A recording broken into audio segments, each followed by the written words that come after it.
Bonjour, bonsoir, selon l'heure à laquelle vous allez regarder cette vidéo. C'est toujours un plaisir pour moi de pouvoir être avec vous chaque lundi pour vous donner des conseils sur la santé. Particulièrement aujourd'hui, je suis assez attristée parce qu'à moins de 2 semaines, on m'a annoncé deux deuils assez tristes.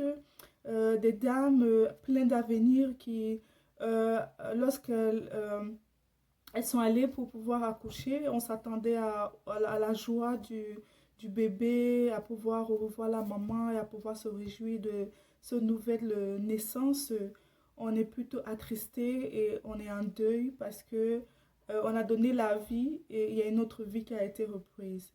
Et je souhaite justement partager mes sincères condoléances avec toutes les familles qui ont déjà eu à perdre soit leur femme, soit leur fille, soit leur soeur, suite, n'est-ce pas, à un accouchement.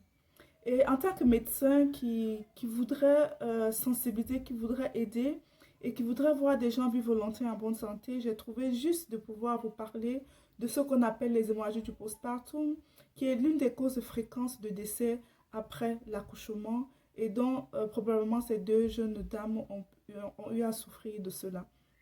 Donc, je vous prie de pouvoir rester jusqu'à la fin de cette vidéo pour pouvoir davantage apprendre.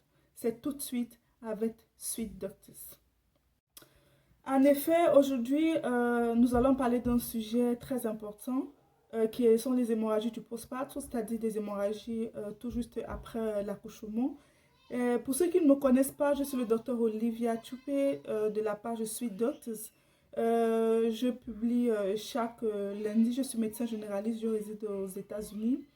Et j'ai créé cette chaîne YouTube pour pouvoir vous aider à pouvoir apprendre davantage sur votre santé parce que ma devise est prévenir vaut mieux que guérir. Sans plus tarder, nous allons passer au sujet de ce jour. Oui, nous allons parler de ces hémorragies du postpartum qui ont déjà eu à tuer plusieurs femmes suite d'un accouchement. Et ici, vous devez savoir qu'on parle d'hémorragie du postpartum lorsque vous avez, n'est-ce pas, un saignement qui dépasse 500 millilitres de sang après un accouchement. Alors, cela voudrait dire que vous avez une hémorragie du postpartum ou lorsqu'on vous fait une césarienne, vous avez une perte de sang qui dépasse les 1000. Donc, c'est vraiment une question vraiment à prendre au sérieux parce que si vous perdez votre sang, alors vous allez forcément entrer en choc et la mort est vraiment assez élevée. Maintenant, quels sont les gens qui sont justement un facteur de risque de pouvoir développer cette hémorragie du postpartum? Lorsqu'on a fait des études, on s'est rendu justement compte que la plupart des femmes qui développaient les hémorragies du postpartum, ce sont des femmes, n'est-ce pas, qui ont eu à avoir ce qu'on appelle le placenta prévia, c'est-à-dire que le placenta est de façon bas inséré au niveau du col. Il y a aussi ce qu'on appelle le placenta abruptio, c'est-à-dire qu'il y a un décollement, n'est-ce pas, du placenta avant l'accouchement. Donc, lorsqu'il y a un décollement de votre placenta, que le placenta n'est plus, n'est-ce pas, fixé au niveau de votre utérus, alors on parle de placenta abruptio et ces personnes justement sont à risque de saignement après un accouchement. On a aussi des infections.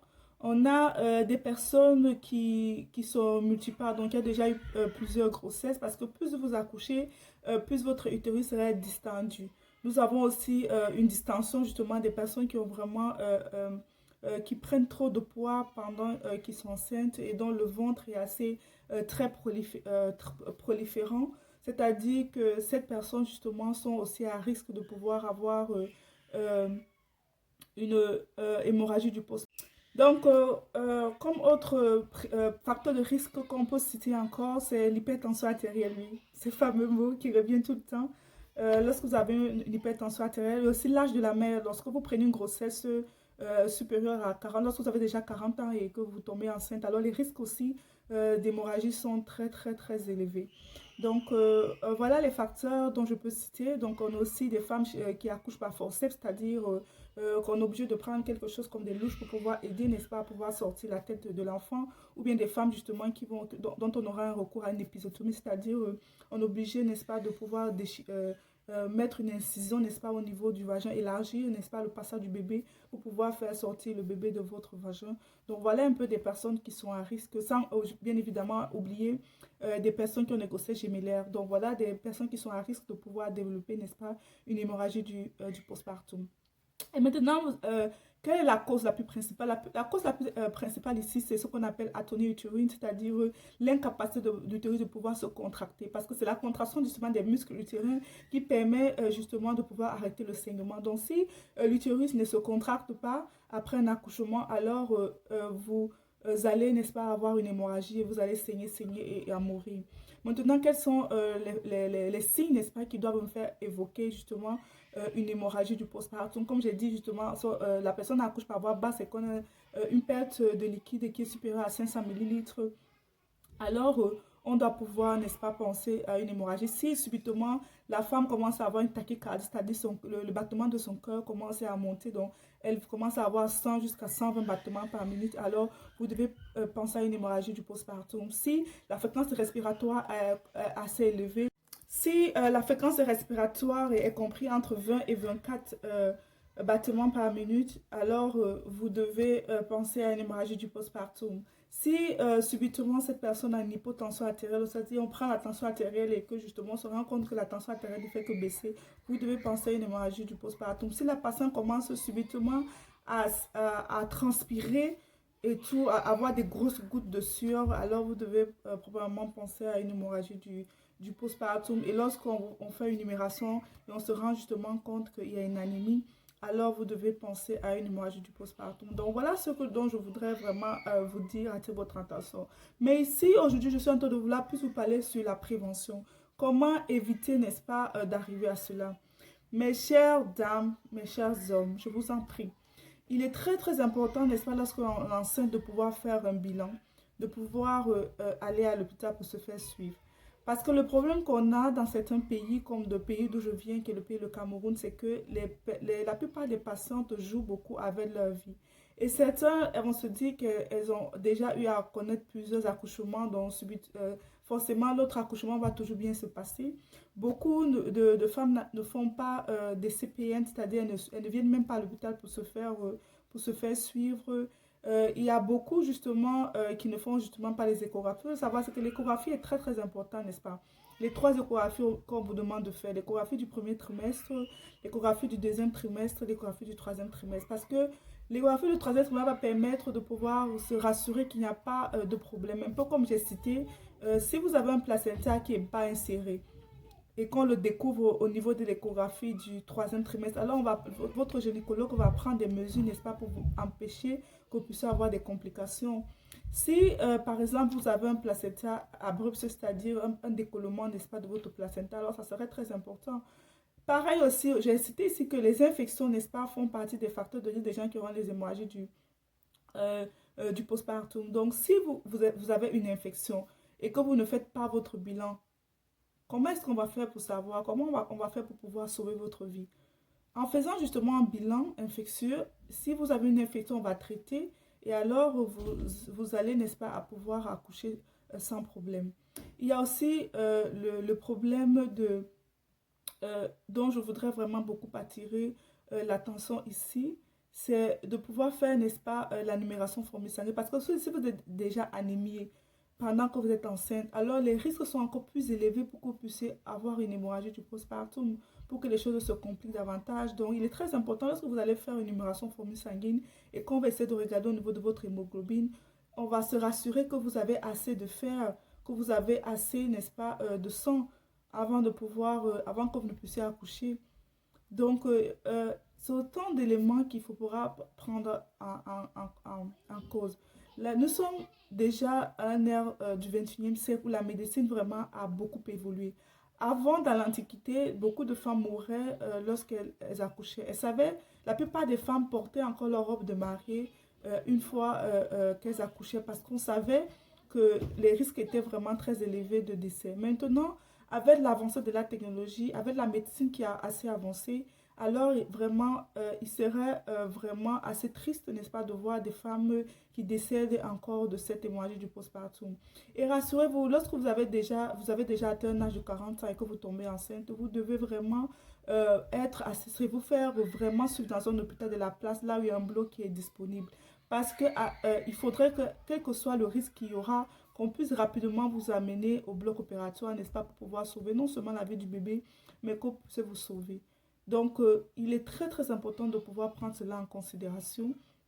Essayez de pouvoir faire vos visites pour pouvoir vous protéger et protéger l'enfant que vous portez dans votre sein. Vous devez, n'est-ce pas, faire un effort lorsque vous êtes à risque de pouvoir accoucher dans un hôpital où il y aura un bloc qui sera disponible pour pouvoir vous amener en cas où il y a un problème. Sachez que la médecine n'est pas quelque chose de fixe. La médecine n'est pas quelque chose qui est adapté de façon 100% optimale à toute personne. Chaque personne est variante, chaque personne a ses variations. La preuve, c'est que les personnes changent en fonction des circonstances, en fonction des histoires. Chaque grossesse n'est pas pareille. Chaque grossesse a son histoire derrière. Chaque grossesse a sa réalité. Donc, mesdames, ne dites pas que parce que vous avez déjà accouché 2, 3, 4 fois, vous êtes déjà des experts dans l'accouchement. Aucune grossesse ne se ressemble. Aucune grossesse ne se ressemble. Donc, prenez vraiment cela vraiment à cœur. Parce que ça m'attriste en fait. Ça m'attriste de pouvoir me rendre compte que au lieu de pouvoir donner la vie, on a un décès. Essayez de faire tout ce qui est à votre niveau, n'est-ce pas, pour que les choses puissent bien se passer. Je ne dis pas que lorsque vous allez peut-être faire tout ceci, vous n'aurez pas de mort, oui, mais il faudra au moins se vous rassurer que vous avez fait tout ce qu'il y a lieu de faire. Et je vous en prie, ne faites pas les enfants si vous n'avez pas assez de moyens. Donc, si vous avez déjà eu à faire des enfants, prenez une méthode de contraception pour ne pas vous retrouver avec une grossesse indésirée et qui va vous mettre mal à l'aise ou vous ne pourriez pas, n'est-ce pas, faire les examens qu'il faut. Oui, beaucoup vont souvent dire non, c'est le bon Dieu, mais je vous assure, le Créateur a donné de l'intelligence aux hommes pour pouvoir vous aider. Donc, tout ne se résout pas forcément par la prière. Vous avez vos choses, il y a des choses que vous devez mettre en œuvre pour pouvoir mettre les chances de votre côté pour que tout se passe vraiment bien. Donc, comme conclusion et comme mot de fin, je voudrais dire que les hémorragies du postpartum sont dues justement à une perte de sang qui supérieur à 500 millilitres pour des femmes qui accouchent par voie basse et supérieur à 1000 millilitres pour les femmes qui accouchent par césarienne. Et la cause la plus principale, c'est ce qu'on appelle la tonée utérine, c'est-à-dire l'incapacité de votre utérus de pouvoir se contracter.